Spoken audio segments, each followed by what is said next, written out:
2026-cı il yanvarın 1-dən tütündən hazırlanan siqaretlər üzrə aksiz dərəcələrinin tənzimlənməsi təsbit edilmişdir. Lakin aidiyyatı qurumlar tərəfindən aparılmış müzakirələr nəticəsində tütündən hazırlanan siqaretə alternativ olan digər tütün məmulatları üzrə də aksiz vergilərinin artırılmasına dair təkliflər hazırlanmışdır. Və bu zaman həm də həmin məhsulların insan sağlamlığına mənfi təsirinin azaldılması mülahizəsi, başqa sözlə Ümumdünya Səhiyyə Təşkilatının tövsiyələri əsas götürülmüşdür.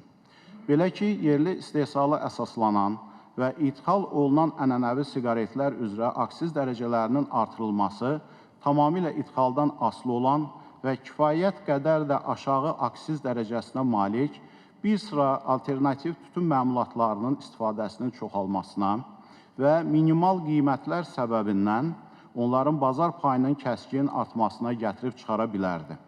Bu baxımdan tütün məmulatları bazarının həmin segmenti üzrə aksiz dərəcələrinə yenidən baxılması zərurəti yaranmışdır.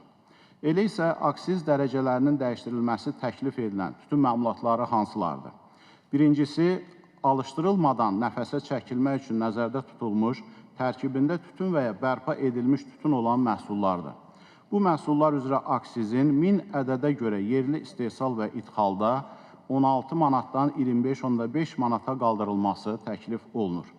İkincisi, istehsal məqsədli tütünlər istisna olmaqla, digər çəkməli tütünlər, homogenləşdirilmiş və ya bərpa edilmiş, çeynənilən və ya buruna çəkilən tütünlərdir. Bu məhsullar üzrə aksizin hər kiloqrama görə yerli istehsalda 22 manatdan 162 manata, idxalda isə 30 manatdan 170 manata qaldırılması təklif olunur.